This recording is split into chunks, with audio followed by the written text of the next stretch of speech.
Hola, hola, hola, ¿qué tal? ¿Cómo están, amigos? Estamos aquí de nuevo en la red de apoyo familiar para las familias de hijos con discapacidad intelectual y también psicosocial. Estamos ya en el penúltimo taller previo a la graduación de los nuevos padres líderes de la red, que este viene a ser el grupo número 4. Le damos la bienvenida a Débora Du. Débora es psicóloga y ella nos va a colaborar en esta oportunidad con un taller, una charla sobre la inclusión educativa. Un tema bastante interesante y un tema que necesitamos todos conocer, preguntar, ya que la mayoría de nosotros tenemos a nuestros niños en escuelas, algunos los tenemos en escuelas especializadas, otros los tenemos en escuelas inclusivas, ¿no? Y pues se habla mucho de las adaptaciones curriculares, de muchos temas que a veces se nos hacen muy difíciles conocer, comprender, y pues en este momento que estamos en la pandemia y que estamos en todo virtual, tenemos un poquito más de tiempo, vale la pena pues aprender, conocer, y tenemos aquí a una experta en ese tema que nos va a ayudar a resolver algunas preguntas sobre el tema de inclusión educativa. Bueno, Débora, pues bienvenida, gracias por aceptar nuestra invitación. Aquí tiene usted un grupo bastante grande, ya se están sumando, ya se van conectando las personas. Yo voy monitoreando por acá, no se preocupe. Y luego le pondré las preguntas. Lo único fue que no me olvidé de apagar el celular y ahora va a comenzar a sonar. Bueno, pero ahí ya después hacemos el cambio. Bueno, Débora, cuénteme cómo está ahora usted laborando en el área de educación inclusiva. Usted tuvo mucha experiencia, ¿verdad? Manejando un gran número de niños con algunas necesidades educativas especiales. Así es, pues, no es un bastante de la inclusión educativa, de como psicólogos, todos psicólogos ¿no?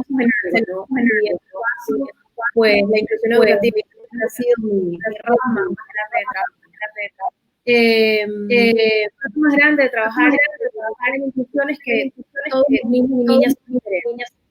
Entonces, cuando trabajamos en inclusión, no tenemos un solo tema que abordar, tenemos que trabajar a toda la diversidad de todos los niños, las diferentes discapacidades. Incluso cuando no hay discapacidad, hay necesidades educativas especiales y hay que atenderlas desde la inclusión. No solamente tenemos que hablar de discapacidad, sino de cualquier necesidad que no esté enmarcada en la discapacidad. No sé si empezamos. Sí, claro, podemos empezar. Ese nada más era una introducción breve hasta esperar que se sigan sumando más papitos. Pero bueno, ya tenemos ahí algunos. Podemos empezar. Excelente, pues entonces esta noche vamos a hablar un poco acerca de la inclusión educativa y brevemente hacer una reflexión acerca de la inclusión laboral también. Podemos pasar a la siguiente diapositiva. Excelente. Bueno, acá tenemos primero que nada que la educación es un derecho. Y este derecho no es un derecho particular de un solo Estado. Estamos hablando de un derecho humano. La educación es un derecho que tienen todas las personas por el simple hecho de ser personas, no por pertenecer a alguna nacionalidad, no por el tema de tener algún nivel socioeconómico o por tener alguna condición social, religiosa o de capacidades. Simplemente es un derecho que todos los humanos, por el simple hecho de ser humanos, vamos a tener. Ni siquiera hace referencia a niños y niñas, sino a personas, es decir, para todos. Hacer efectivo este derecho supone que todos tengan acceso a una educación de calidad en igualdad de oportunidades y condiciones. Y este punto es bastante interesante porque creo que es aquí donde empieza la contradicción. El derecho humano de la educación implicaría que todas las personas vamos a tener derecho a la misma calidad educativa y a la misma cantidad de oportunidades. Y yo creo que es bastante sencillo darnos cuenta de que esto casi nunca sucede y que la diferencia en el trato, en la respuesta y en el abanico de oportunidades que hay entre cada institución educativa es muy distinta, enmarcada en un tema de capacidad de pago, por ejemplo. Conocemos fácilmente la diferencia en la atención en una institución educativa que sea pagada o una institución educativa que sea pública. El tema del acceso, sabemos muy bien que las instituciones públicas no dan abasto, no tienen cupo para todos los niños que deberían acceder a educación. Entonces, de entrada podemos ver que este derecho humano, que debería ser para todas las personas, en realidad no está tan realizado, todavía no estamos en ese nivel, todavía no hemos llegado a eso. Y bueno, y estos son los elementos, que haya una igualdad de oportunidades y de acceso, los que van a definir a la educación inclusiva. Es decir, cuando no tenemos la misma cantidad de oportunidades y la misma posibilidad de acceder, entonces definitivamente no vamos a hablar de inclusión, aun cuando tengamos leyes que se llaman ley de inclusión o que tengamos instituciones educativas que se hagan llamar inclusivas. Si no hay una igualdad de acceso y una igualdad de oportunidades, jamás vamos a hablar de que haya una verdadera inclusión. ¿Sí? Pasamos a la siguiente. Excelente. Bueno, a nivel mundial, porque se trata de un derecho humano, se han establecido acuerdos, compromisos para que los países asuman responsabilidades a favor de la educación que sea para todas las personas, y todo comienza en 1948, y esta fecha es bastante clave, porque en esta Declaración de los Derechos Humanos, en el artículo 26, se reconoce que todas las personas tienen derecho a la educación. Es decir, desde 1948 nada más es que todas las personas tenemos ese derecho. Antes de 1948, que a mí no me parece que sea demasiado tiempo atrás, la educación no era un derecho, era un privilegio. Es decir, solamente las personas que tenían cierto nivel social o que tenían ciertos beneficios dentro de la sociedad podían acceder a la educación, porque la educación se consideraba peligrosa. El tener acceso a leer, a escribir, a de repente opinar se consideraba un peligro, pero es solamente desde 1948 que ya se convierte en un derecho para todos los seres humanos. Y bueno, pues desde ahí es que se ha comenzado a entender las necesidades, las diferencias que existen, el poder que tiene la educación, la importancia de la educación en cuanto a la habilidad de socializar, porque cuando empieza el tema de la educación como un derecho, no se miraba a la escuela como un lugar al que las personas iban a acceder, sino que la escuela era en casa, ¿no? Teníamos institutrices, había maestros y se educaba nada más a los más privilegiados, pero en casa.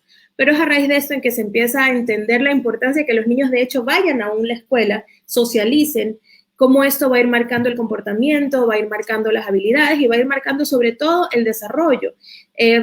Si nos enmarcamos en la zona de desarrollo próximo, en esta teoría, en donde yo puedo obtener muchísimo a través de la observación y de la imitación de la persona a la que tengo al lado, entendemos lo importantísimo que es que los niños asistan a una escuela, que los niños participen de estos espacios. Incluso ahora con lo que está pasando con el tema de la pandemia, que es algo que a nivel mundial ha cambiado la estructura de todos y de todo lo que hacemos en todas partes del mundo, nos vamos a dar cuenta cómo va a haber ciertos aspectos en los niños en los que vamos a empezar a evidenciar retrocesos, porque vamos a perder esta parte de lo social de ir a la escuela, esta parte de la socialización, de ver al niño de al lado, de aprender del compañero que tengo al frente, de aprender de la maestra, no solamente por la clase que me imparta o por lo que yo pueda leer en una diapositiva o ver un video, sino este contacto humano de estar junto al otro y cómo voy a ir imitando comportamientos. Seguro a muchos de nosotros nos ha pasado que nuestro hijo nunca en la vida había visto algún dibujito animado y fue a la escuela un día y regresó y ahora ama ese dibujito animado. O de repente llega con una palabra nueva o llega con una forma de agarrar el lápiz diferente. Me dice, no, es que mi compañerito lo hacía así, o es que a tal persona le gusta esto, o vemos cómo comienza a hablar de manera similar que el compañero que tiene al lado. Esa es la zona de desarrollo próximo. Y no solamente se evidencia en lo más evidente, valga la redundancia, sino realmente en el potencial de aprendizaje que existe. Porque mientras más estímulos yo tenga a mi alrededor, mayor potencial voy a tener. Ahí también está la importancia de la escuela inclusiva y no de la escuela especial. Y ya mismo vamos a hablar un poco más acerca de eso. Porque como vemos desde 1948 hasta el 2020 ha habido un larguísimo camino y estoy segura de que todavía no estamos ni por la mitad. Realmente falta muchísimo más para que podamos llegar a verdaderamente hablar de inclusión educativa. A pesar de que ya tenemos el marco legal y que tenemos la legislación y que tenemos todo el concepto bastante bien estructurado a nivel país, vamos a ver un poquito algunos artículos también, pero no es que estamos exactamente en ese momento. Si pasamos a la siguiente diapositiva, por favor. Excelente. Acá tenemos de la educación especial a la educación inclusiva. Cuando comenzamos a identificar en la década de los 90, hace 30 años aproximadamente, se comienza a reconocer a las personas con discapacidad como sujetos de derecho. Y esto es bastante importante, porque antes de los 90, las personas que tenían algún tipo de discapacidad no eran consideradas como sujetos, como personas en la ley, eran considerados como objetos. De la misma manera, y aunque suena bastante crudo cuando yo lo diga, igual que, por ejemplo, un perro, igual que, por ejemplo, un bien raíz, que una casa, es un objeto de derecho. Es decir, que las otras personas son las que van a decidir cómo manejar este objeto, porque así lo veía la ley, más no este en sí, porque no tiene la capacidad de decidir qué necesita o qué no necesita, o qué sería lo mejor, ¿verdad? Así se veían a las personas con discapacidad, no como sujetos, no como personas, sino como objetos. Y es nada más desde los 90 en que esta mirada cambia totalmente en la legislación y se empiezan a considerar a las personas con discapacidad como sujetos, que tienen derechos, que pueden exigir algo, que pueden elegir algo, que pueden tomar decisiones. Entonces, ya teníamos este marco desde 1948, en donde se hablaba que la educación era para todas las personas, pero hasta los 90 todavía no considerábamos dentro de la ley a las personas con discapacidad como sujetos, es decir, como personas en temas legales. Todavía no había pues esa necesidad de brindar un espacio educativo para las personas con discapacidad porque la ley en realidad no las amparaba. Era como un pequeño vacío legal que se formó, ¿verdad? Si la educación es para todas las personas, pero la ley no te considera como persona, entonces no tengo que brindarte nada en realidad, no estoy obligado a hacerlo. Simplemente quedó como esa parte en el olvido, quedó ese vacío legal muy importante que nada más hasta los 90 se comenzó a resolver. Entonces, si ahora las personas con discapacidad también son consideradas sujetos, ahora los estados y las sociedades también estaban obligadas a brindarles un espacio educativo. Y entonces se crea la educación especial. Término recontra mal usado que todos tenemos que abandonar, porque hasta el día de hoy escucho a muchísimas personas que me dicen, es que está en la escuela especial, o yo tengo un niño especial, y siempre que trabajo con personas que me dicen del niño especial, yo le pregunto, ¿y usted cuál niño ha conocido en su vida que no sea especial? Todos los niños son especiales, divinos, todos son maravillosos, diferentes. Entonces, no es un término que tengamos que usar, ni para la educación, ni para los niños especiales. Esto está súper mal usado, vayan sacándolo de su vocabulario, porque en realidad no es apropiado. Entonces, cuando se crea la educación especial o la escuela especial, esta tenía la mirada de que fuera como separada de la escuela normal para que allá, en la escuela especial, por otra parte, se encarguen de esos niños especiales y que de alguna manera no interrumpan el proceso normal de aprendizaje de los otros niños. Entonces, se crean instituciones en donde se intentaba dar cierto tipo de educación, impartir cierto tipo de conocimiento. Casi siempre fueron más vale como entrenamientos conductuales, de repente temas de autocuidado, un poco desarrollar habilidades de ese tipo, más no escuela en realidad, más no educación en realidad, ¿sí? Y se hizo esta separación muy grande de las personas normales, y la escuela normal, y de la escuela especial y de las personas especiales, ¿sí? Pero así todo, imagínense pasar desde no ser considerados sujetos, desde no tener el por qué exigir un derecho, a ser sujetos de derecho, a que ahora la ley educativa los ampare y este derecho a la educación, que es un derecho humano, los comience a amparar. Ya fue un salto importante, aunque todavía no era suficiente, porque si regresamos un poquito a lo que hablamos hace un rato, de esta zona de desarrollo próximo, de esta oportunidad de aprender y de imitar el comportamiento de la persona que yo tengo al lado, definitivamente, si tengo un aula de clase, si tengo un espacio en donde todas las personas tienen discapacidad, mi zona de desarrollo próximo va a estar bastante limitada, porque definitivamente yo quiero conseguir que se potencie al máximo el comportamiento y el aprendizaje de mi hijo o de mi hija. Entonces yo quiero exponerlo a la mayor cantidad de estímulos diferentes que pueda haber. Y ahí está la riqueza de la escuela inclusiva. Pasemos a la siguiente, por favor. Entonces, luego de que se dieron cuenta de que la educación especial no iba a funcionar, se comenzó a hablar de la integración educativa. Y este fue un siguiente paso bastante interesante porque, bueno, nos dimos cuenta de que si en la escuela especial la única interacción que íbamos a tener era con otros niños que también tuviesen discapacidad, en donde en realidad no íbamos a tener una amplia zona de desarrollo próximo, dijimos, ok, lo mejor para los niños y las niñas para que realmente puedan tener una educación enriquecedora y potencializadora, era ponerlos en la escuela regular y que haya una sola escuela, se creó la integración educativa. Pero resulta que en la integración educativa, estos estudiantes que iban a las escuelas comunes tenían que adaptarse a la forma en que la escuela estaba funcionando y a la manera en que la escuela había funcionado siempre. Es decir, no había ningún cambio.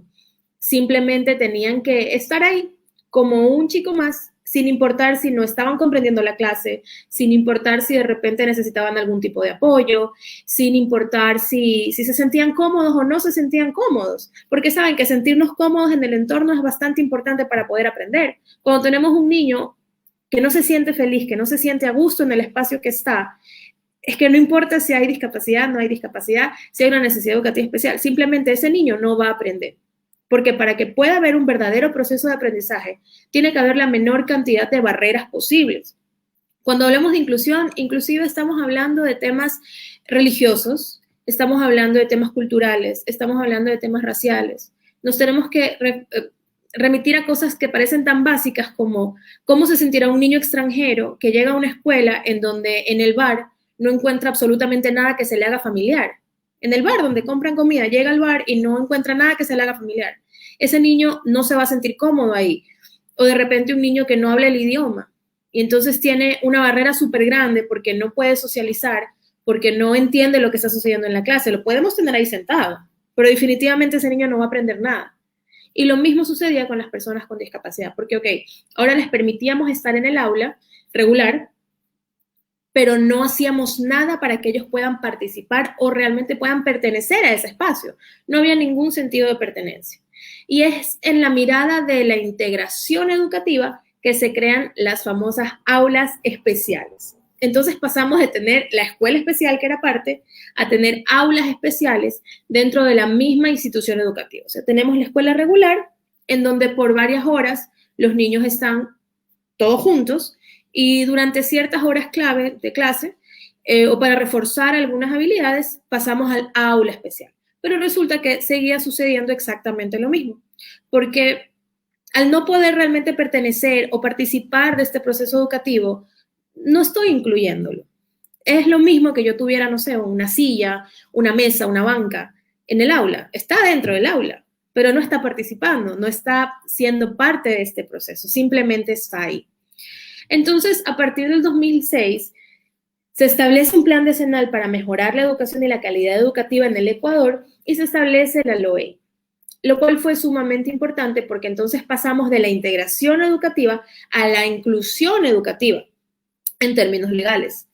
En mi opinión y desde mi punto de vista, en lo que yo he podido apreciar en la mayoría de las instituciones en las que he trabajado, es que en realidad nos hemos estancado en la integración educativa y le hemos llamado inclusión.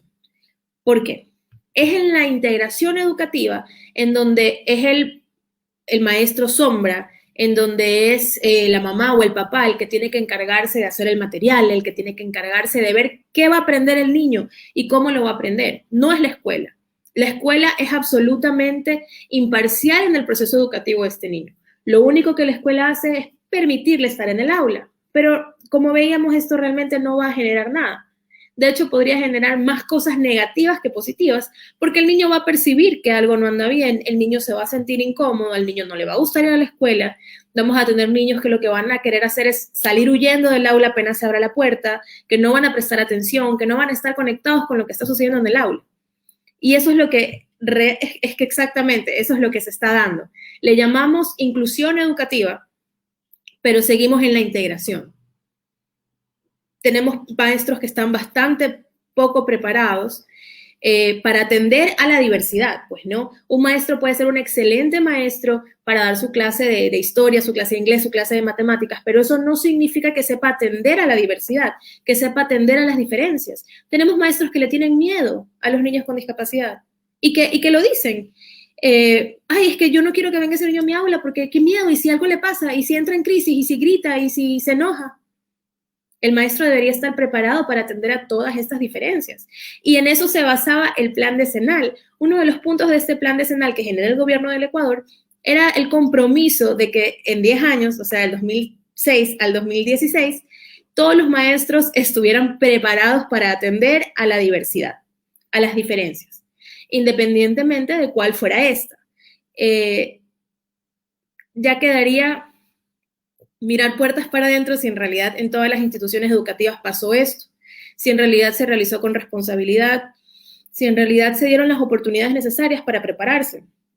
Todos los que vivimos con personas con discapacidad o que hemos trabajado de manera cercana con personas con discapacidad, sabemos que no es fácil, sabemos que es un reto y sabemos que hay que aprender todos los días, porque todos los días puede ser diferente, todos los días va a haber un reto distinto y tenemos que estar preparados para eso. Yo diría que lamentablemente, al menos en la mayoría de las instituciones educativas, seguro que hay excepciones, siempre hay excepciones, los maestros todavía no están totalmente preparados, ya sea porque no se les ha dado la oportunidad, inclusive desde la parte en donde los maestros se forman para ser maestros. Yo he tenido la oportunidad de ser profesora, de enseñar acerca de inclusión educativa a maestros, y muchos de ellos me repiten y me repiten que, bueno, ellos en la universidad para ser parvularios, ellos en la universidad para ser profesores, para ser académicos, en realidad no les enseñan acerca de inclusión y los invitan a ir a otras instituciones a aprender y a formarse de manera individual, cuando en realidad si tenemos una ley que enmarca todo el tema de la inclusión, sería de lo más lógico que desde la universidad, donde se preparan los maestros, pues ya se empezara a tratar estos temas. Lamentablemente todavía no estamos ahí. El tema de las maestras sombra, por ejemplo, pertenece totalmente a la integración educativa. Y acuérdense que desde el 2006 en el Ecuador se abolió la integración y empezó la inclusión, ¿sí? Pero todavía siguen exigiendo las maestras sombras, todavía nos condicionan que si no va alguien al aula a acompañar al niño, que si no va una maestra sombra a estar ahí todo el tiempo, entonces no lo van a recibir, entonces no le van a dar la matrícula. Pero recuerden que también en la Ley Orgánica y Educación Intercultural, que es la LOEI, se establece que todos los niños deben ser aceptados en la escuela regular.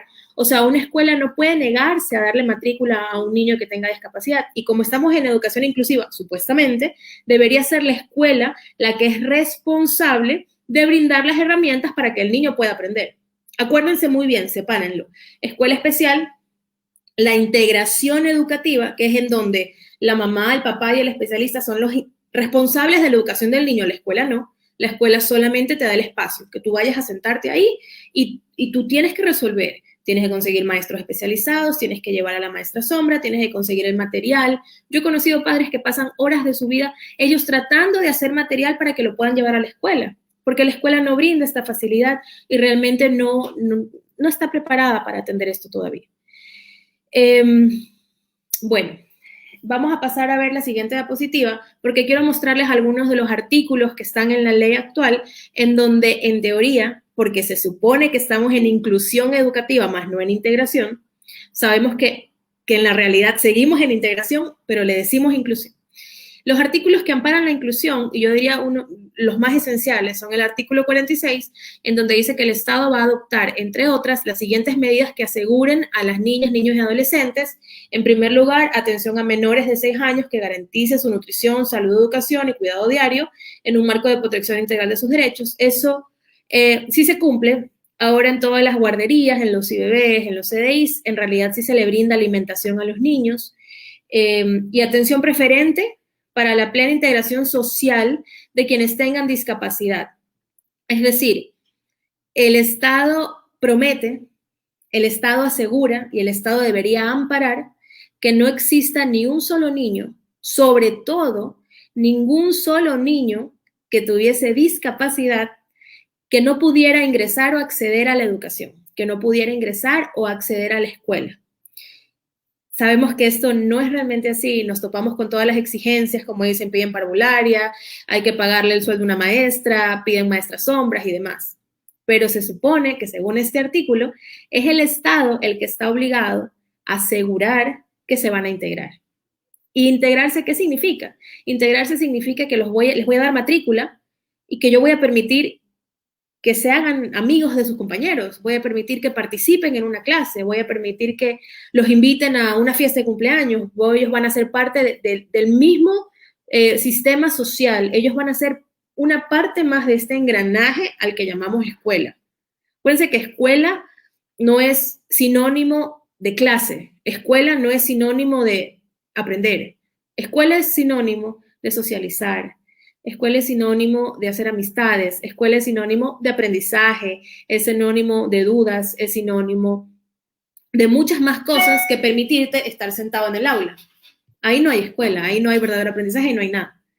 Y se supone que la ley lo permite, la ley lo ampara, no está ahí en ese artículo.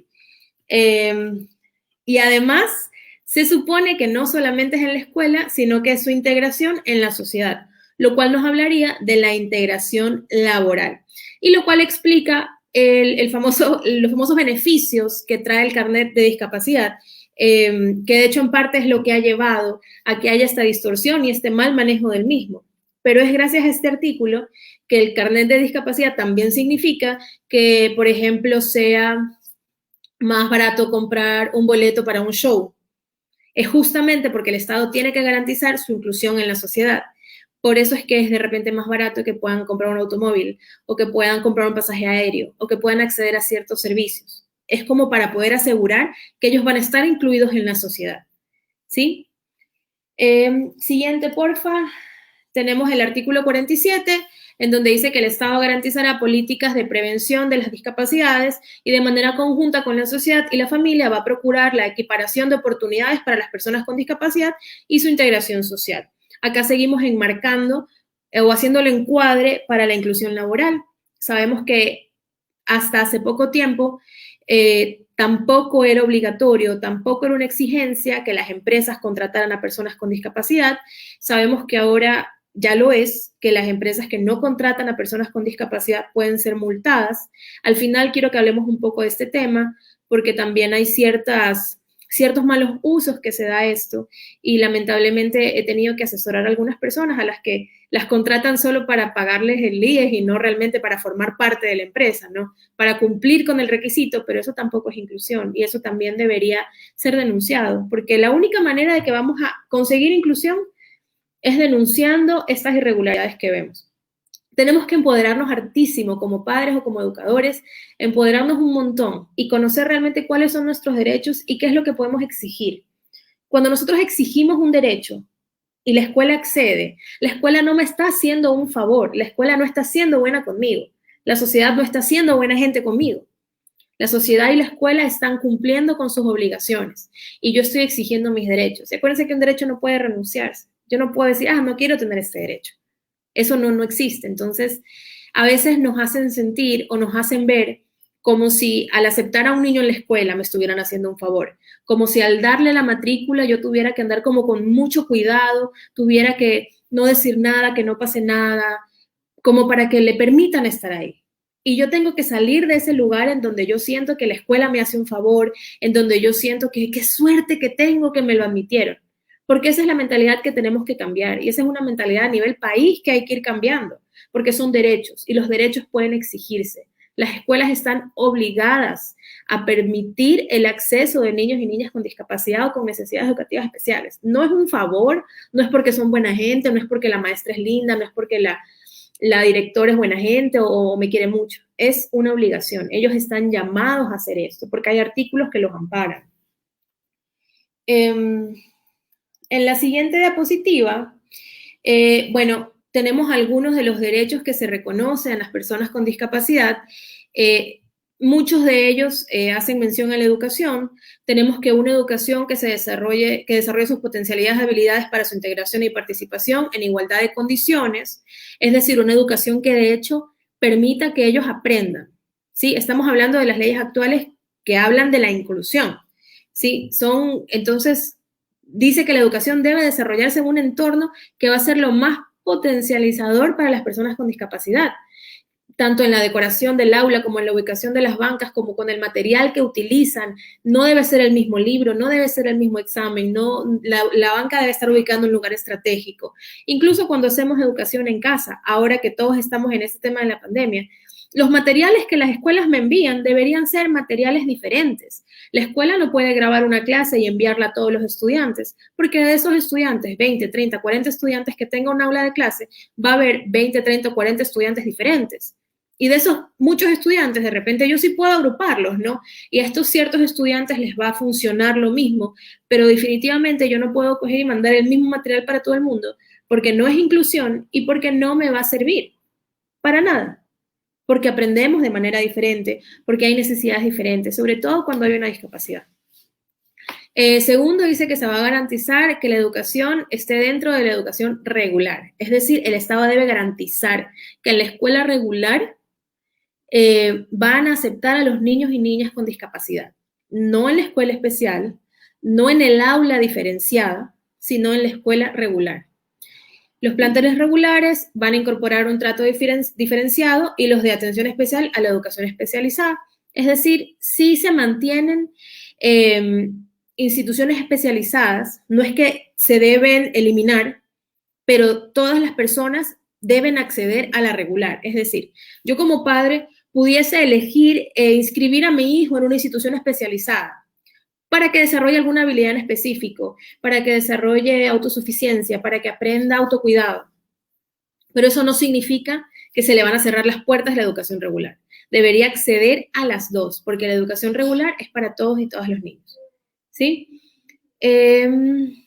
Los establecimientos educativos van a cumplir con normas de accesibilidad para personas con discapacidad e implementarán un sistema de becas que responda a las condiciones económicas de este grupo. Es decir, no solamente deberían permitirles el acceso, sino que además están llamados a brindar facilidades económicas. Entonces yo me encuentro con la súper contradicción de que me dicen, ok, usted puede traer al niño, pero es que además de la pensión me tiene que pagar el sueldo de un maestro o me tiene que pagar tantas sesiones a una profesora porque yo no lo voy a atender. Va totalmente en contra de lo que dice la ley y es lo que nos siguen exigiendo, que nosotros cumplamos con pagos extras a profesores, a especialistas. Sigue siendo el favor de te permito estar aquí, pero tú te haces cargo, que es lo que hacía la integración. Integración e inclusión no son lo mismo, no son ni parecidos, pero seguimos ahí. Sí, y si ustedes se pueden fijar, toda la legislación que tenemos sí está enmarcada en la inclusión. El tema radica en cómo no estamos realmente aplicando lo que dice la ley y cómo en realidad las escuelas han como ignorado todo este marco legal y las cosas se siguen haciendo casi igual que antes. Solamente un poquito diferentes, pero casi igual que antes de que todas estas leyes existieran. Habla acá también un poco de la educación especializada. Dice la educación especializada para las personas con discapacidad intelectual y el fomento de sus capacidades mediante la creación de centros educativos y programas de enseñanza específicos en donde hay una discapacidad demasiado severa, sobre todo intelectual, en miras del interés superior del niño, o sea, de lo que más le conviene a esta persona. Sí podríamos hablar de educación especializada, pero jamás vamos a recurrir a la educación especializada porque la educación regular no nos brinda la oportunidad. Eso no debería ser así, eso debería estar siempre enfocado a cuál es el interés superior del niño. Solamente si tengo una discapacidad intelectual demasiado severa, en donde ya sé, de acuerdo al tratamiento que he llevado, de acuerdo a los especialistas que he visitado, de acuerdo a la experiencia que he tenido, que el mayor logro que va a tener van a ser desarrollar habilidades solamente de autocuidado, de autosuficiencia, como aprender a vestirse solo, a cepillarse los dientes, a peinarse, a bañarse, de repente a poder comer solo. Y yo sé que su capacidad va a llegar nada más hasta ahí, por el tipo de discapacidad que tenga. Entonces, ok, yo puedo recurrir a la escuela especial. Pero para todos los demás casos, debemos recurrir a la escuela regular, porque ahí está lo que va a potenciar, ahí está el verdadero aprendizaje. Y ahí está lo que va enmarcado según la ley. ¿Sí? Dice que la atención psicológica debe ser gratuita para las personas con discapacidad y para sus familias, en particular en casos de discapacidad intelectual. El acceso de manera adecuada a todos los bienes y servicios, se van a eliminar barreras arquitectónicas, eso significaría que todas las escuelas deberían estar equipadas con rampas, todas las escuelas deberían estar equipadas con señalización de braille para que las personas no videntes puedan ubicarse en el espacio, todas las escuelas deberían tener material didáctico también en braille, por ejemplo, deberían tener material didáctico en un sistema aumentado, porque para ciertas condiciones necesitamos material didáctico, no el material didáctico que todos los niños tienen, ¿verdad? O sea, el mismo libro no les va a servir, necesitan un texto aumentado, letras más grandes, texto distinto. O sea, las escuelas deberían contar con todos estos elementos para realmente estar cumpliendo con lo que la inclusión educativa nos dice, para realmente estar cumpliendo con lo que la legislación educativa nos dice. Bien, y el acceso a mecanismos, medios y formas alternativas de comunicación, justamente lo que les estaba mencionando, el lenguaje de señas para personas sordas, el oralismo, el sistema braille, y yo creo que solamente una vez conocí a un maestro que trabajaba en una escuela que sabía el lenguaje de señas. Nunca he escuchado que sea una exigencia, nunca he escuchado que sea una necesidad, no lo enseñan en las universidades, el braille tampoco, la mayoría de las personas nunca ha visto siquiera un libro en braille, por ejemplo, y todos los otros sistemas de comunicación que existen, ¿no? Para trabajar con las personas con discapacidad. En realidad, a pesar de que lo dice la ley, no se enseña a los maestros. Tampoco podemos volcarnos hacia el maestro y decir, ¿por qué el maestro no hace? Porque el maestro no nació sabiendo, porque el maestro también se formó. Nosotros tenemos que verlo como un todo y como un tema que como país tenemos que mejorar y que va desde el inicio, va desde casa. Desde cómo en casa enseñamos a las personas a ser inclusivas, desde cómo en casa aceptamos al que es diferente. Va desde la formación académica del que va a formar, de la importancia que tiene el profesor en la sociedad. Incluso imagínense que en este plan decenal, el que planteaba el cambio educativo en el Ecuador, uno de los puntos que trataba era que el maestro ahora iba a pasar de tener el sueldo chiquito, el sueldo bajito, a tener un sueldo súper bueno, para que sea atractivo para la gente ser maestra y para que se quieran formar en temas educativos y en temas pedagógicos, cosa que tampoco sucedió. Y muchas veces he escuchado a muchas personas reírse y decir, uy, vas a ser profesor, te vas a morir de hambre, o uy, los profesores ganan poquito, cuando en realidad este plan decenal nos mostraba la importancia del docente y de cómo inclusive debería ser remunerado de una manera adecuada, porque todo es una cadena. Si no tengo una buena remuneración, entonces no es una carrera tan atractiva, entonces hay menos personas que la estudian, entonces las universidades no están tan actualizadas, entonces no se visibiliza la necesidad de empezar a tratar estos temas, de empezar a formar a mis estudiantes en la universidad, ¿no? Mis estudiantes que van a ser maestros parvularios, maestros de escuela, maestros de primaria, de secundaria, en temas de discapacidad, porque bueno, no hay demanda, no es necesario.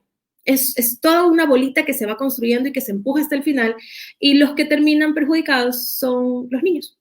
Los que terminan más perjudicados son los niños y, bueno, los padres también, que son los que tienen que en realidad dar la cara y llevar el proceso de sus hijos, ¿no? Porque los niños y niñas que tienen discapacidad tienen que ir muy acompañados de sus padres y el proceso, realmente la lucha la tienen los padres, ¿no? La lucha con la escuela, la lucha con la sociedad, la lucha con el vecino, la lucha con todo el mundo, para que todo esté y todo sea lo mejor que puede ser. Pero es que tendríamos que empezar a cambiar la mirada desde allá, desde atrás.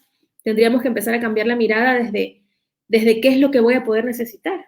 Y deberíamos, a este punto, imagínense, si esto se crea en el 2006, al 2016, que eran estos 10 años que estaban como dados para poder ver estos cambios, ya deberíamos haberlos empezado a ver. Ahora en el 2020, que han pasado 4 años más, digamos 2019, que han pasado 3 años más, ya deberíamos ver escuelas en donde hay todas estas diferencias, en donde hay juegos, los columpios, las resbaladeras, ya no son peligrosos para los niños, porque además, imagínense, muchos hasta de los juegos infantiles no están pensados ni adaptados para personas que puedan tener discapacidad. Tenemos niños que seguro llegan al parque de la escuela y no los dejan hacer nada y no pueden hacer nada porque representa un riesgo para ellos y no hay ninguna institución, ninguna entidad dentro de esa escuela que se haya encargado de mirar esa parte. El gobierno no da textos educativos diferenciados para nadie, son los mismos textos para todas las personas. Entonces ya deberíamos haber podido visibilizar alguna diferencia, algo que evidencie que estamos hacia allá. Pero como les digo, parece que nos quedamos en la integración. Por último, tenemos el artículo 48, si podemos pasar a la siguiente, exacto. El Estado va a adoptar a favor de las personas con discapacidad medidas que aseguren su inclusión social mediante planes y programas estatales y privados coordinados que fomenten su participación política, social, cultural, educativa y económica. Vi una iniciativa súper interesante hace poco en donde, la parte política que me llama la atención, en donde exigían que fueran las mismas personas con discapacidad las que pudieran tener voz y voto respecto a la emisión de los carnets de discapacidad, lo cual es bastante lógico, porque ellos deben ser partícipes de estos procesos que deberían nada más que beneficiarlos a ellos, a las personas con discapacidad. Y segundo, también el establecimiento de programas especializados para la atención integral de las personas con discapacidad severa y profunda, con el fin de alcanzar el máximo desarrollo de su personalidad, el fomento de su autonomía y la disminución de la dependencia. ¿Qué dice esto? Si la ley me dice que todas las personas van a ir a la escuela regular, a excepción de las personas que tengan una discapacidad intelectual tan profunda, entonces además en este artículo, porque esto me lo decía en el artículo anterior, ¿verdad? Ahora en el artículo 48 me dice, bueno, como las personas con discapacidad intelectual profunda o muy severa no van a acceder a la escuela regular, entonces además yo voy a crear espacios educativos y especializados para atender a estas personas. Tampoco podríamos asegurar que esto suceda a su totalidad o que todas las personas con esta necesidad pueden acceder a estos espacios de manera gratuita, con igualdad de oportunidades, porque no he visto que se hayan creado demasiados espacios de esta manera, creados desde el Estado, creados de manera gratuita. En la iniciativa privada, en temas de ONGs, de asociaciones de padres, por supuesto que se ha trabajado mucho y se han hecho muchísimos avances, pero es más desde las mismas personas, desde los mismos actores que se han empezado a movilizar, que desde el ente rector, que vendría a ser el Estado. Sí, no se ha dado demasiado esta posibilidad.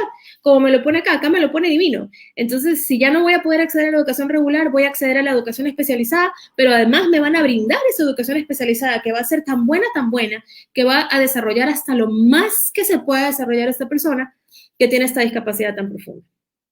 Como les digo, y ya creo que se lo he dicho como 4 veces, el marco legal está. La mirada hacia la inclusión está.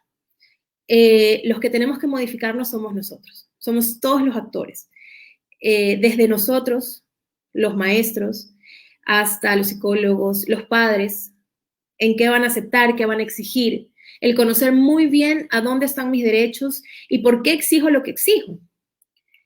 Pero tenemos que modificarnos todos, porque la ley está puesta ahí, lista para que nosotros empecemos a conocerla, comprenderla y aplicarla. Acá tenemos en la siguiente diapositiva un pequeño contraste entre integración e inclusión, ¿verdad? Entonces, pues tenemos que la inclusión se basa en los principios de normalización e igualdad. ¿Qué es la normalización? La normalización viene de la palabra normal. La palabra normal está bastante mal utilizada. La palabra normal viene de un término estadístico que es la norma. Y la norma es lo que más se repite. Entonces, cuando yo digo que algo es normal, es porque me estoy refiriendo a lo que más se repite.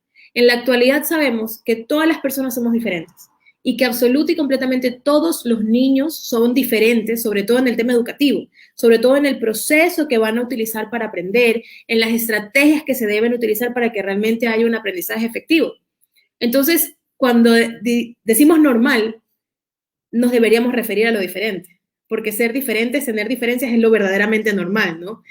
Pero está bastante mal usado y en la integración lo normal se refiere como a lo regular, como a lo que no tenga discapacidad, ¿sí? Y se refiere a darle exactamente lo mismo a todas las personas.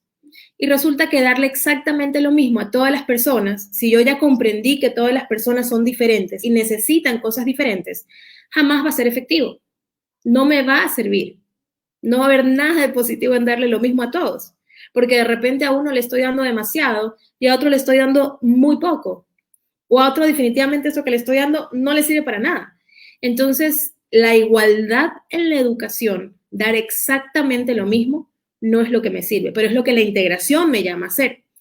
En la integración también tenemos una propuesta educativa basada en la homogeneidad, o sea, en lo mismo para todo el mundo. Homogéneo es igual. La intervención se centra en la atención individualizada de los estudiantes, es decir, llevarlos al aula especializada para que no estén con el aula regular cuando algo sucede. Y la responsabilidad de la educación de los estudiantes con necesidades educativas especiales está en los profesionales de apoyo o los especialistas, llámese maestro sombra, llámese parvulario extra, llámese como le quieran llamar en la escuela, ¿sí? Pero la responsabilidad es de los padres. La responsabilidad del padre es tanto económica como de conseguirla como de mantenerla. Y incluso he visto casos en donde no se puede conseguir una maestra sombra y le exigen al papá o a la mamá estar en el aula de clase todo el día, lo cual es tremendamente antipedagógico, lo cual es totalmente imposible porque de hecho no solamente que al niño le va a generar un tema de dependencia o un tema de incomodidad, dependiendo del caso, bastante fuerte, tener a su papá o su mamá todo el día sentado en el aula, sino que además los papás y las mamás tienen que hacer otras cosas en su vida y no pueden estar todo el tiempo, todos los días haciendo el trabajo de la escuela, haciendo el trabajo del docente. Tenemos acá que también hay falta de formación de los docentes para atender a los estudiantes con necesidades educativas especiales y que los estudiantes con necesidades educativas especiales pasan mayor cantidad de tiempo en las aulas de apoyo. Sí, pero por otro lado tenemos la inclusión y esta es la mirada de cómo debería ser la escuela actualmente. Entonces tenemos que se basa en los principios de la equidad, la cooperación y la solidaridad. Tenemos que es una propuesta educativa basada en la heterogeneidad, o sea, en el entendimiento de que todas las personas son diferentes. Ni siquiera piensen en discapacidades, piensen en una generalidad de todos los seres humanos. Todas las personas son distintas, no existen dos personas iguales en el mundo, ni físicamente, ni emocionalmente, ni intelectualmente, en ningún aspecto de la vida. Todos somos absoluta y completamente distintos, con ciertas cosas parecidos, con ciertas cosas en común, pero fundamentalmente diferentes, ¿sí? Y en eso se basa la inclusión, en que tenemos que respetar esas diferencias y poder comprender esas diferencias como lo normal. La intervención está orientada a la transformación del sistema educativo, es decir, en la inclusión, el niño no se va a modificar, el niño no va a ser el responsable de este proceso educativo, sino que la escuela es la que está llamada a transformarse para que pueda atender a las necesidades que tienen estas personas. Es la escuela la que va a hacer cambios, es la escuela la que va a buscar alternativas, es la escuela la que va a brindar cosas distintas, es la escuela la que va a querer que vengan personas, es la que va a decir, yo los puedo atender, vengan que esto es un reto para mí y yo voy a encontrar la manera de hacerlo. No es al revés, como lamentablemente se sigue dando. La intervención está orientada a la transformación del sistema educativo en la cultura, en las políticas, en las prácticas. La responsabilidad de la educación de los estudiantes con necesidades educativas especiales recae en los miembros de la comunidad educativa, o sea, recae en los maestros, recae en los tutores, recae en el DC, no en los padres, no en especialistas que sean llevados por los padres aparte. El sistema educativo se prepara para asegurar que los niños no solamente accedan, sino que permanezcan, porque también pasa mucho, ¿no? Que yo permito que el niño ingrese a mi escuela, yo le doy la matrícula, pero me doy cuenta luego que obviamente no lo estoy atendiendo y en lugar de modificarme, de darle oportunidades de ver qué hago, digo, bueno, es que se lo tiene que llevar, es que si no mejora lo tiene que sacar. Es que ya le di la oportunidad y si no evidenciamos que está cambiando o si usted no trae la maestra, se lo lleva. Si yo estoy llamada pues a garantizar la permanencia, no solamente el acceso, sino el acceso y la permanencia en el sistema educativo. Lo que sucede ahora es que muchas escuelas se lavan las manos y dicen, bueno, si su hijo no puede, que se vaya, lo va a tener que sacar, o mejor retírelo, que esté en casa, cuando en realidad no debe ser así. Todo el tema de la ley, todo el marco legal va enfocado hacia ese otro lado. Y los estudiantes con necesidades educativas especiales pasan todo el tiempo en el aula regular. Se desaparece el aula especial, se desaparece el aula pedagógica, se desaparece ese espacio, ¿sí? Porque Los niños van a pasar todo su tiempo en el aula regular con las adaptaciones, con las atenciones necesarias para poder ir a la par. Por eso hablábamos de igualdad de oportunidades, por eso hablábamos de acceso y de permanencia, para que todos vayan a la par. Bien, acá tenemos en la siguiente diapositiva un poco de esto de atender a la diversidad. Sabemos que históricamente en la mayoría de los países del mundo se han desarrollado dos sistemas de educación separados, diferentes y paralelos, que justamente es esta educación regular y también la educación especial, ¿cierto? Entonces, cuando ya hemos entendido la diferencia entre la integración y la diferencia, o sea, la diferencia entre la integración y la inclusión, sabemos que esto de la escuela especial deja de existir, ¿sí? Y tenemos que en la actualidad la educación inclusiva rompe con este dualismo, es decir, ya no existe esta diferencia, sino que se vuelve una sola mirada, es un todo completo. La educación es una sola cosa, no es separada, no es para poblaciones diferentes, somos todos juntos que vamos a aprender, respetando nuestras diferencias, pero ya la ley no ampara este dualismo, ¿sí?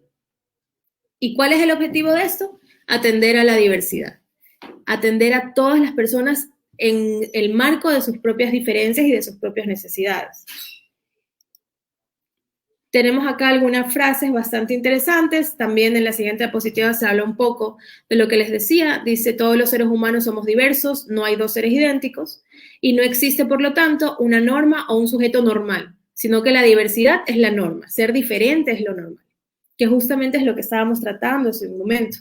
Y ahí es cuando nosotros también tenemos que perderle el miedo a lo distinto, ¿no? Y a veces como padres, nuestro primer instinto va a ser, quiero que mi hijo sea igual que el resto. Y lo he escuchado mucho en mi consulta privada, en donde la demanda o la queja del padre es, yo quiero que mi hijo sea igual a los otros. ¿Por qué no puede ser igual a tal? ¿O por qué no puede hacer lo mismo? Desde nosotros también tenemos que romper con esa necesidad y poder comprender que van a ser diferentes, porque todos los niños son diferentes. Y es en esa diversidad en donde está la riqueza. Y que ser diferentes no significa que no vayan a tener las mismas oportunidades o que no deban tener las mismas oportunidades. Y es así, y es por esas oportunidades que nosotros vamos a luchar. Es el conseguir esas oportunidades que va a ser nuestro desafío, no el cambiar a nuestros hijos o el querer que ellos sean iguales a todos los demás niños, sino el que en su diferencia, en su necesidad, puedan obtener la misma cantidad de oportunidades que cualquier otra persona. ¿Sí? Y en la siguiente diapositiva hay una imagen súper interesante que yo creo que nos llama mucho a la reflexión y que nos puede mostrar bastante claro la diferencia entre la igualdad o la equidad, que para mí se traducen a integración e inclusión. La igualdad es como la integración y la equidad es como la inclusión. Entonces, cuando veo la imagen del lado de la equidad, de la igualdad, perdón, donde yo puedo representar mi integración, veo que a los 3 niños les dieron la misma cajita, el mismo banquito para pararse, y me doy cuenta que hay uno que no ve nada. Hay otro que tiene que encaramarse para medio ver un poco, y hay otro que ve de largo, que capaz que no necesitaba nada, porque puede ver. Pero cuando tengo equidad, yo no es que le di exactamente lo mismo a todos. Yo me pude dar cuenta de cuáles eran las necesidades de cada uno, y a cada uno le di lo que cada uno necesitaba, sin separarlos. No me los llevé a otro lado. No es que dije, a ver, primero ve el más alto, luego ve el mediano y luego ve el más chico. No. Simplemente pude identificar esas necesidades y poder darle a cada niño, a cada alumno, a cada persona, lo que va a necesitar para tener la misma oportunidad que los demás. En el lado de la igualdad o la integración, le quito oportunidades a alguno y le doy demasiadas oportunidades a otro. Y eso va en contra de todo lo que hemos venido hablando, ¿no? Pero cuando estoy en el lado de la equidad o en el lado de la inclusión, a pesar de que a uno no le di nada y a otro le di el doble, le estoy dando la misma oportunidad a los 3. Y eso es justamente lo que debería hacer la escuela, es lo que debería suceder en el aula.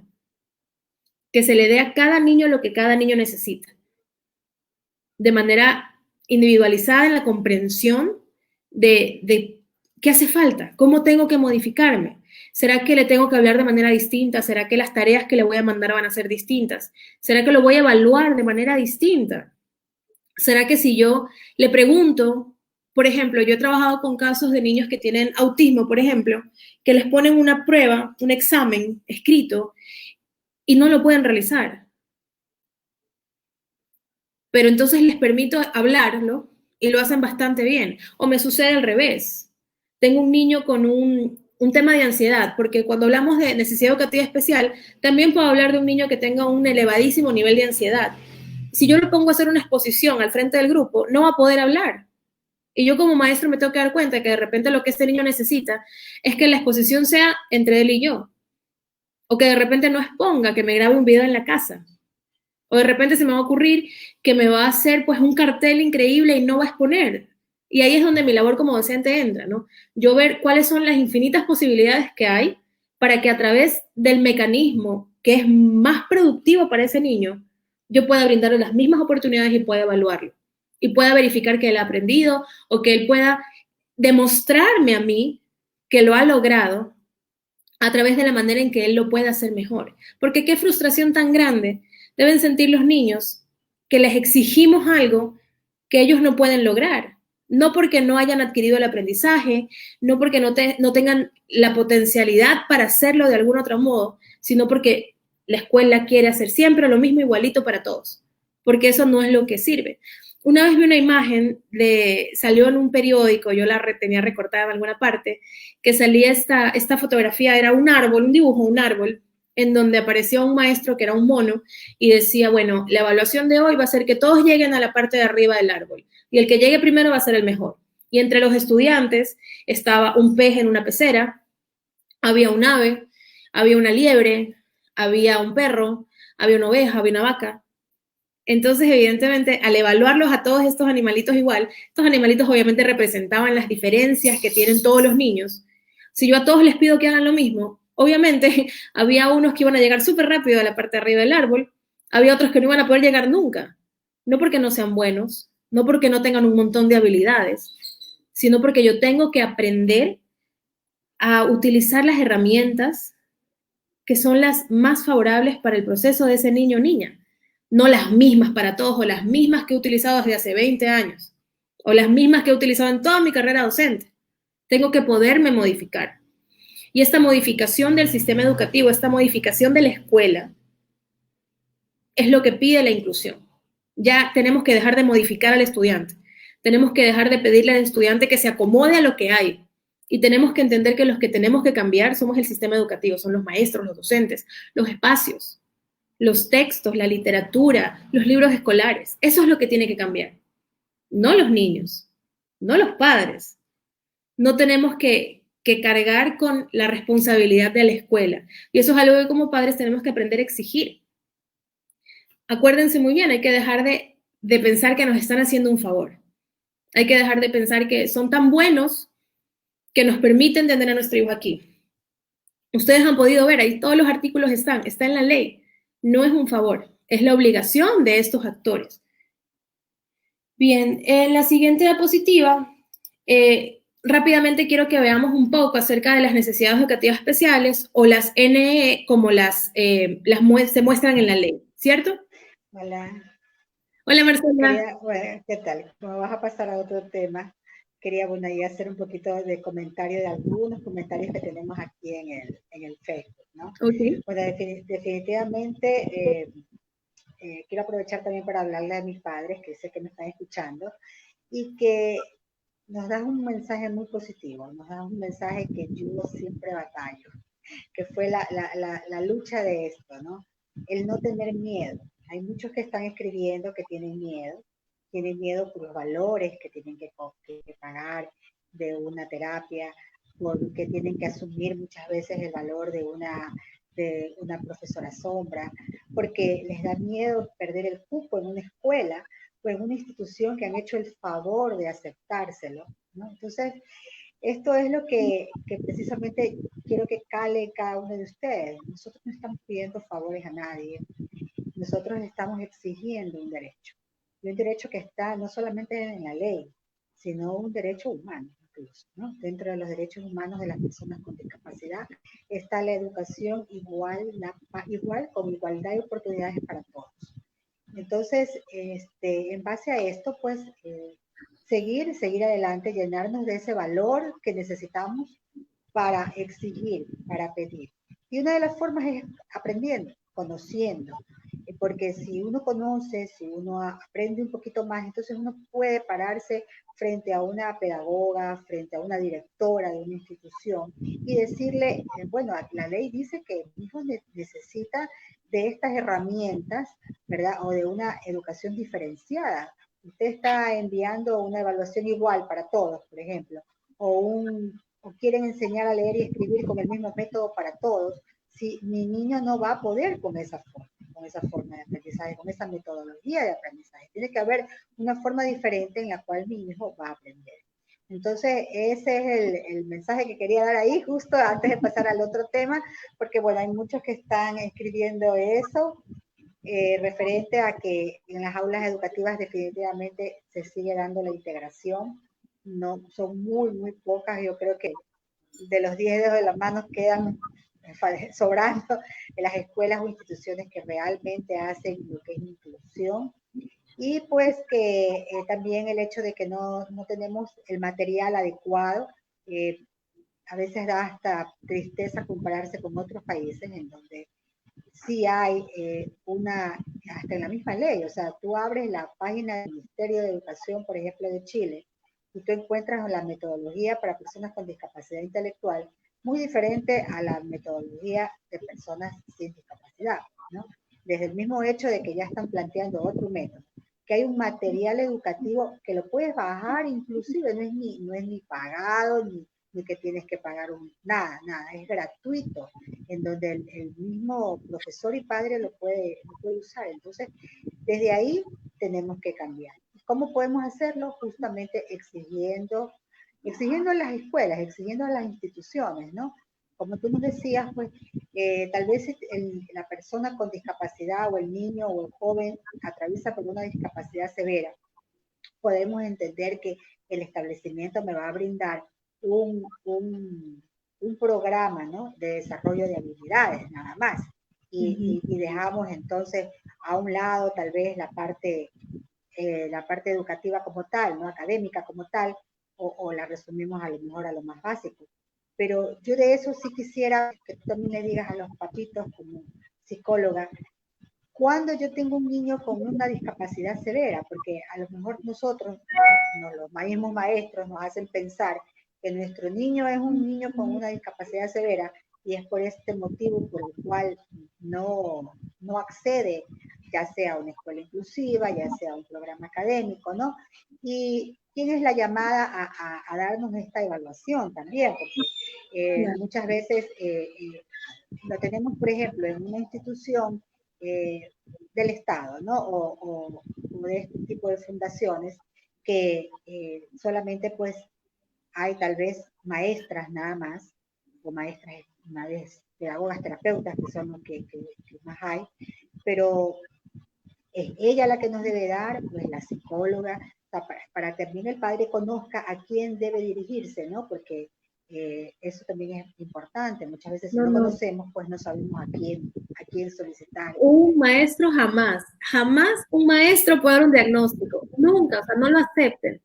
En principio que una persona con síndrome de Down, una persona con autismo, una persona con una discapacidad intelectual, pero que sea funcional, es decir, que pueda conversar conmigo, que pueda, pues, levantarse de la cama. O sea, cuando estamos hablando de una persona con una discapacidad intelectual realmente profunda y severa, estamos hablando de una persona que está en una silla de ruedas, estamos hablando de una persona que no se comunica, estamos hablando de una persona que no se puede llevar las manos a la cara, porque esto es importante, ¿no? Porque cuando me puedo llevar las manos a la cara puedo alimentarme, puedo tomar tal vez un lápiz. Esa es una persona con discapacidad severa, según el manual diagnóstico de psiquiatría, que es el DSM-5.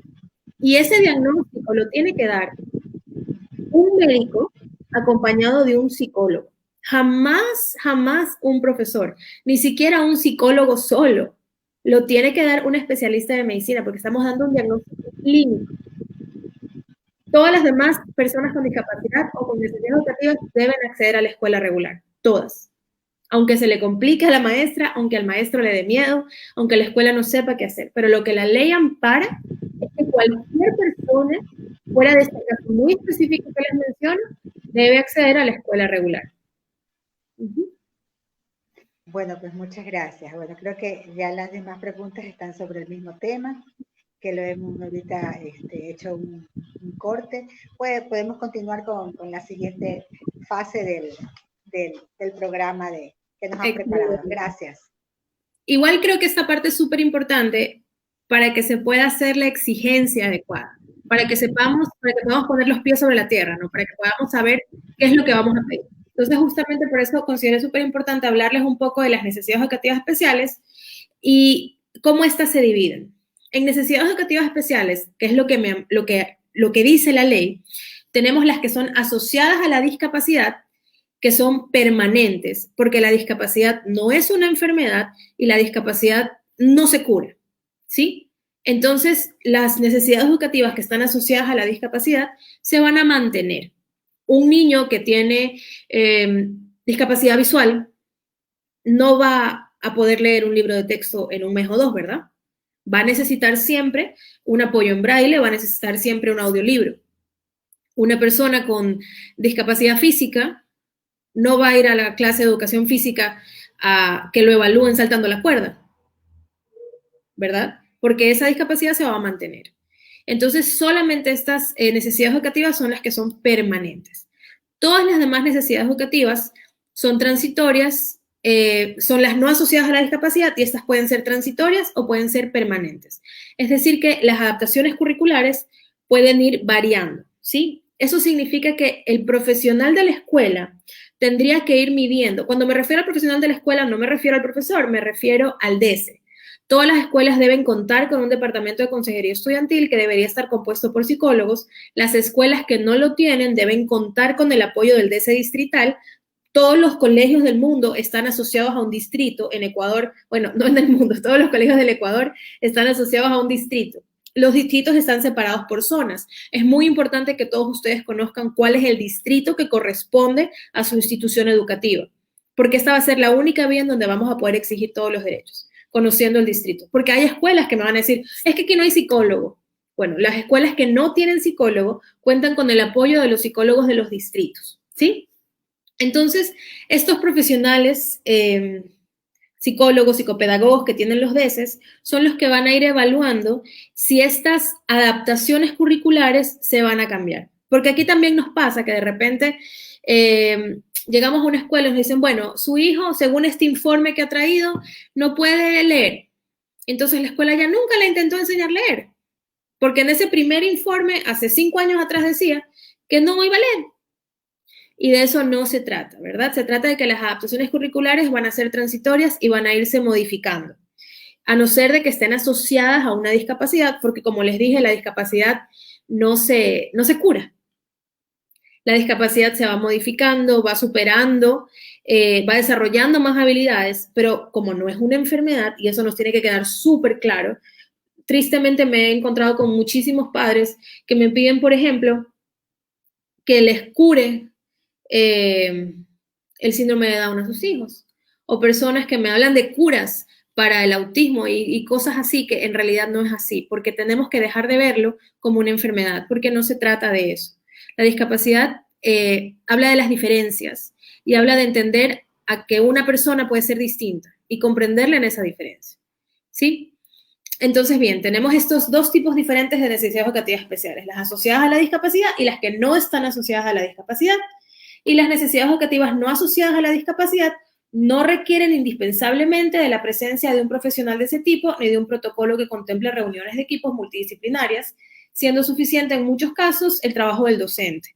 Por ejemplo, que el docente se dé cuenta que es mejor sentarlo más adelante, que de repente el docente quiera tratar de ponerle unas carteleras conductuales, por ejemplo, que la docente se dé cuenta de que va a usar un lápiz más grande, porque el lápiz que está usando es muy chico y no le permite hacer la pinza digital, entonces le vamos a cambiar el lápiz.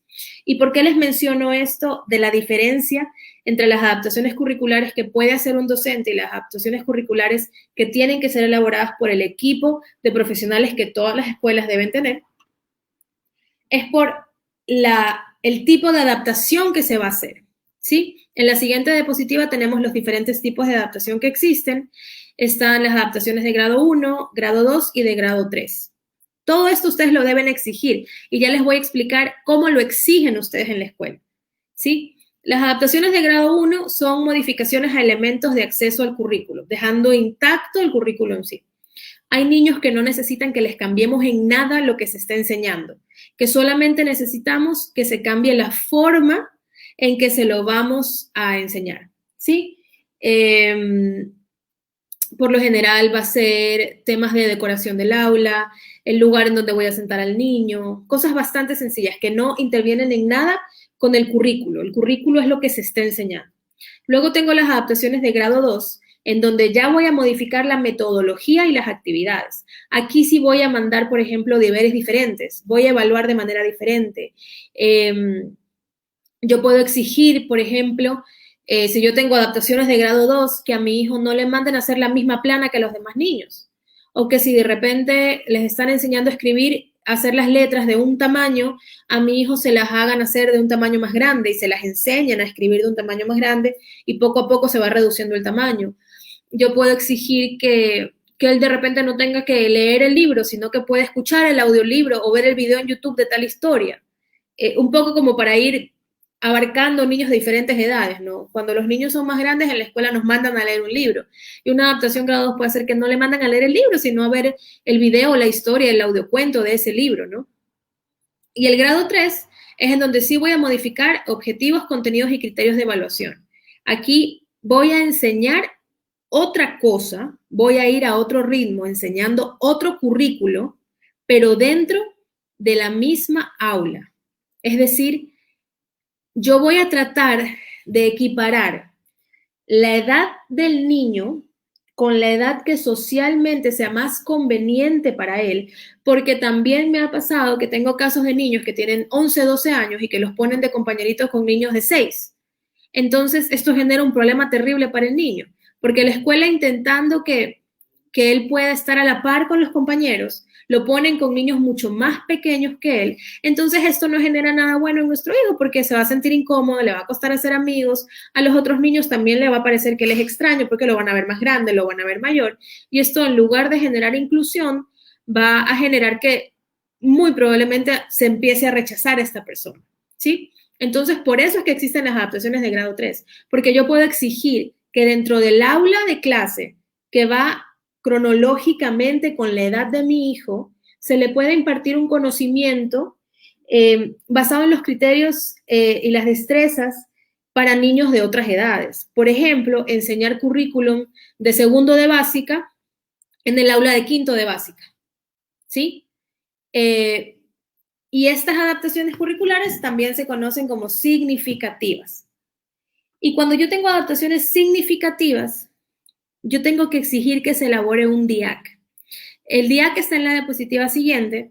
Básicamente es un documento que debería incluir todo el trabajo, toda la planificación, todas las estrategias que la escuela va a usar para asegurarme que mi hijo o mi hija va a aprender. Y esto es lo que yo quiero que ustedes exijan, que yo creo que casi ninguna escuela realiza y que ese trabajo del DIAC es el que a la finales terminan siendo los padres, es el que a la finales termina siendo la maestra sombra. Cuando yo tengo un niño o una niña con discapacidad que tiene necesidades educativas especiales y que accede a adaptaciones curriculares en mi escuela, la escuela tiene la obligación de elaborar este documento, que es el documento individual de adaptación curricular, que va a ser la evidencia y que debería ser compartida con todos los padres de cómo se está trabajando con este niño o niña, donde me van a explicar qué metodologías van a usar, cómo van a cambiar el material, qué van a hacer los maestros, qué materias va a haber, qué materias va a haber de manera distinta, cómo van a ser las evaluaciones. Esto es lo que yo tengo que exigir. Se acabó la época de de aceptar el favor de la escuela y de que sean ellos los que me hacen exigencias a mí y que sean ellos los que me piden a mí que les prepare el material y que sean ellos los que me piden a mí que haga esto y lo otro. Por supuesto que yo como padre, yo como madre, yo voy a colaborar y voy a estar a la par con la escuela y si me piden que colabore en algo también lo voy a hacer, pero es una corresponsabilidad. La escuela está en la obligación de presentarnos este documento. ¿Este documento cómo se elabora? Este debería elaborarse en conjunto con todos los maestros del niño y con el personal del DESE, con psicólogo y psicopedagogo. Si la escuela no lo tiene, debe ser el del DESE. Esa es la exigencia. Yo sé que en la realidad no pasa y sé que tal vez la mayoría de ustedes, sobre todo los que tienen niños un poco más grandes, me van a decir, ay, pero esto no sucede aquí, yo ya he ido y me dijeron que no había DESE, me dijeron que no se puede, ni siquiera saben lo que es un DIAC. Puede ser que todavía estamos en ese momento. Pero como decía Marcela, también va a ser parte de nuestra responsabilidad. Es parte de nuestro ejercicio de exigencia de derechos el empezar a pedir nuestra parte, empezar a pedir lo que nos corresponde, exigir que se dé lo que necesitamos. Este documento es fundamental. Se construye en base a la mirada inclusiva, se construye en base a la comprensión de las diferencias y es lo que nos va a permitir realmente ver un avance. Ahí está el compromiso de las escuelas, ahí está el compromiso del docente. Ese docente que tiene que modificarse, ese docente que tiene que encontrar estrategias, ese docente que no puede ser expulsor, esa escuela que no me puede contestar, es que si su hijo no puede, sáquenlo, lléveselo. Esta escuela no es para él. Eso ya tiene que acabarse. La ley me dice otra cosa y somos nosotros los llamados a hacer esos cambios. Porque les cuento que si el cambio no empieza desde la escuela, luego nos vamos a encontrar con la gran barrera laboral que todavía existe. Y con eso quería cerrar un poco, es más que nada con una reflexión. En la siguiente diapositiva, sí, a manera súper cortita, tocamos el tema de lo laboral. Y lo que la ley me dice es que cada empresa que tenga de 25 trabajadores en adelante debería tener por cada 25 por lo menos una persona con discapacidad. Y los trabajos, y lo hablo por las experiencias de las personas con las que yo he podido trabajar, que por lo general los trabajos que les dan son como esos trabajos que nadie quiere hacer, son como esos trabajos menos importantes. ¿Y por qué pasa esto? Porque venimos arrastrando una cola desde la escuela en donde se hace exactamente lo mismo, en donde se busca darle a las personas con discapacidad un espacio en donde como que no molesten, un espacio en donde como que no se note que están, cuando en realidad debe ser todo lo contrario. Deben participar, deben pertenecer. Yo le cuento por lo general a mis alumnos siempre la historia de los centros de reclusión mental, los conocidos manicomios, las instituciones mentales. Y yo les contaba que estas instituciones se crean en un inicio no para curar a nadie, no para tratar a nadie, sino para sacar de la sociedad a esas personas distintas. Y que incluso en un inicio estos centros los hacían súper lejanos de las ciudades, porque no querían pues que se mezclaran las personas normales con las personas diferentes. Y poco a poco se van rompiendo estas barreras. Imagínense, desde cuando empezó todo allá hasta el día de hoy, son esas barreras las que hay que terminar de romper. Es la inclusión, es el juntarnos, el sentirnos iguales pero diferentes. Saber que valemos lo mismo aunque seamos distintos. Es ahí donde está la superación de todo esto, es ahí en donde está realmente nuestra labor. Yo he visto muchos casos en donde esto de la inclusión laboral no se da en lo absoluto. He conocido muchos casos en donde lamentablemente lo que las empresas hacen es enrolar a las personas, pero no les dan un trabajo en realidad. No hay una participación, no hay un papel protagónico, no hay realmente una participación. Y en lo laboral se refleja exactamente lo mismo que se viene viviendo en la escuela. Y les dejaba esta reflexión. ¿Existe realmente una inclusión laboral en el Ecuador? ¿Existe realmente una inclusión educativa en el Ecuador? Y como les decía, somos llamados nosotros a hacer estos cambios, a hacer estas exigencias, ya conociendo nuestros derechos, ya sabiendo qué es lo que podemos pedir, a qué tenemos derecho, comenzar a hacer incidencia ahí. Todos los cambios comienzan desde la incidencia que podemos hacer y desde el aprender mucho y conocer mucho qué es lo que dice la ley y hasta dónde podemos llegar. Y bueno, no sé si Marcela interviene, por mi parte, a no ser de que alguien tenga por acá preguntas, algún comentario. Bueno, tengo una pregunta de una mamita que pide cómo la podemos guiar. Ella dice una niña con microcefalia, que tiene aprendizaje lento, pero sí habla, camina, sí se hace entender. Pero según la psicopedagoga de la escuela, la quiere enviar a una escuela especial. Le pregunté si era escuela particular o fiscal. Dice, ¿cómo la podemos ayudar ahí? ¿Es en una escuela fiscal o en una escuela particular? No me respondió. Bueno, de cualquier modo, yo creo que ha quedado bastante claro hoy que esa exigencia no te la pueden hacer. No te pueden exigir que vaya a una escuela especial.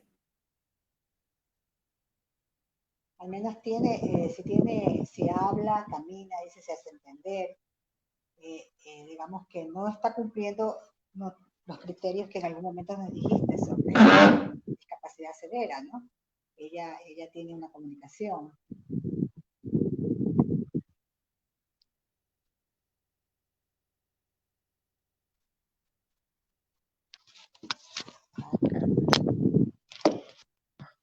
Entonces, no creo yo pues que sea justificado.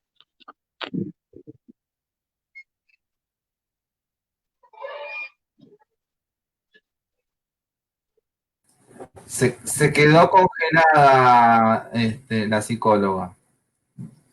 Ya se va a conectar. Se desconectó. Ah, ya. La esperamos un poquito, Bueno, que ya se va. Igual estamos en línea, en vivo. Estamos en vivo, sí. Entonces, bueno, vamos a esperar un momentito para que se conecte de nuevo Débora. Siempre sucede esto. En todo caso, pues a la mamita que nos había escrito sobre esta pregunta, mencionarle pues que, como nos decía Débora, ¿no? No debe de enviarse o querer que la niña vaya a una escuela especializada si no cumple este parámetro, pues en el cual haya una discapacidad severa, en todo caso, que ella no necesite estar en una escuela inclusiva. Puede ir al distrito. Débora mencionó que si en la escuela no hay psicóloga, puede ir al distrito que corresponde a esa escuela, tiene que averiguar, dependiendo del sector en donde está localizada la escuela, son los distritos, y poner una observación. Les comento que muy personalmente yo en algún momento también lo hice, y no pasa nada. No, usted no es digamos, no está haciendo nada malo, ¿no? Está incluso es simplemente resolviendo una duda que usted tiene con respecto a su hijo, y el mismo distrito le va a dar la solución. Ya sea en escuela particular o en escuela fiscal, igual usted puede ir al distrito, porque el distrito está llamado a eso, o sea, tiene un departamento de personal especializado para dar solución a ese caso, ¿no? Y una vez pues que usted manifieste su inquietud, su preocupación con respecto a lo que está recibiendo, eh, va a ver pues que en la escuela mismo van a darle una solución diferente, ¿no? Porque es una forma de discriminar, el decir, no, yo no puedo tratar tal vez cierta discapacidad, ¿no? Y por último, pues le tienen que dar una solución a eso. No es el hecho nada más de que quiero algo más fácil y voy a diferir a la niña a una escuela diferente, sino que tiene que haber una solución. Entonces, todo es conversando, se logra mucho conversando, se logra mucho diciendo, bueno, si ustedes no me pueden dar una solución, entonces yo podría ir al departamento adecuado, al organismo adecuado, que en este caso es el distrito, y ver pues cómo me pueden solucionar mi caso. También empaparse de la evaluación completa, ¿no? Porque bueno, también uno como padre a veces no es tan objetivo, ¿no? No ve el diagnóstico, o no ve las dificultades y habilidades de nuestros hijos desde toda la magnitud que hay que ver. Entonces, revisar bien esa evaluación, tal vez incluso pedir una opinión diferente, porque eso es como un diagnóstico de una enfermedad. Cuando uno le dan un diagnóstico de una enfermedad, por lo general a veces uno no se queda solo con ese diagnóstico de ese médico, ¿verdad? Sino que va a donde otro médico o se hace otros exámenes adicionales para ver qué ha sucedido, si es verdad todo lo que dice el primer médico, si tengo a lo mejor otra alternativa de tratamiento. Entonces, lo mismo, aquí es lo mismo. Busque tal vez otra opinión, haga una evaluación con otro profesional en el área de psicología y pues ahí usted puede comparar, usted podrá ver pues que si es que a lo mejor esa psicopedagoga o no tenía razón, o sí tenía razón, ¿no? Porque eso es también muy importante, ¿no? El no ser, el ser objetivo en nuestro actuar y en nuestro pensar. Bueno, estaba un poquito resolviendo ahí hasta que lograste conectarte. Le estaba sugiriendo a la mamita, pues, que tal vez busque otra opinión, ¿no? Porque si la psicopedagoga de la escuela le ha dicho esto, pues muchas veces también uno como padre no ve todo de una manera objetiva, ¿no? Y como asociarlo como un diagnóstico de una enfermedad, que uno busca pues otra opinión, ¿no?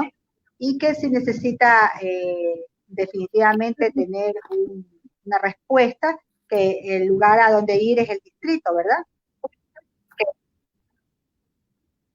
Exactamente, justamente. El lugar donde ella tiene que pedir apoyo es el distrito. Porque acuérdate que dentro de lo que la ley promete está el acceso y la permanencia, ambas cosas. No solamente acceder, sino también poder permanecer.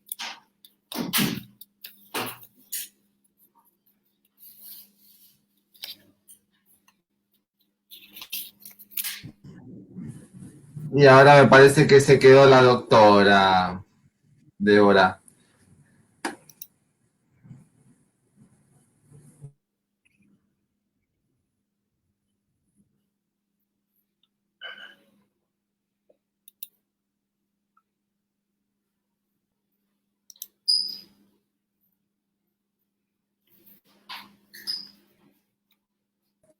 Se ve que se quedó la doctora. Te voy a poner una pregunta para que respondas mientras vuelve ella. ¿Qué te parece? Ah, ok. Pensé que era mi conexión. Está bien. No, es la de la doctora.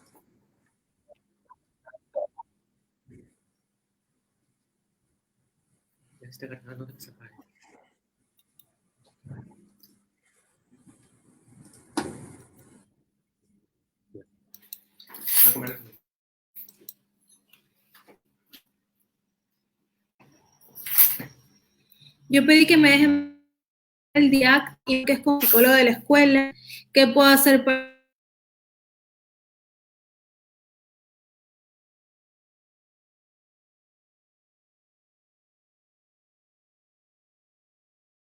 ese documento, que lo acepten los padres. Entonces, siempre les digo, cuando las escuelas no están respondiendo de la manera en que deberían responder, nos tenemos que acercar a los distritos y pedir apoyo en los distritos. El DIAC no es confidencial, debería ser firmado por los padres. Aprobado, si yo como mamá tengo que saber qué le van a enseñar a mi hijo. Yo como mamá tengo que saber de qué están hablando, qué va a pasar, qué metodología van a usar, cómo lo van a evaluar. Por supuesto, es su derecho.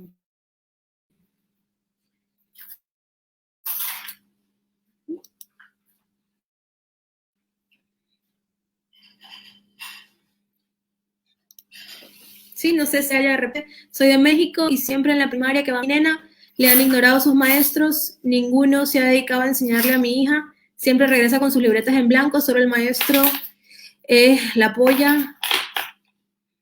Ok, si esta persona estudia en México y no en Ecuador, en realidad no hay mucho que pueda decirte para apoyarte respecto a la legislación educativa y la inclusión educativa en ese país en específico. Debe existir algún centro o algún ente rector para las escuelas. En Ecuador están los distritos, que son los representantes del Ministerio de Educación, y todas las escuelas públicas o privadas se deben a estos distritos. Si es que la niña estudia en Ecuador, entonces acércate a un distrito. Si la niña estudia en México, tiene que haber algo similar a estos distritos a quien tú puedas acudir, porque la educación es un derecho. Es un derecho universal, no es que es en Ecuador, en Perú, en Colombia, en Chile, en Brasil, es un derecho universal para todos los niños de todo el mundo, ¿sí?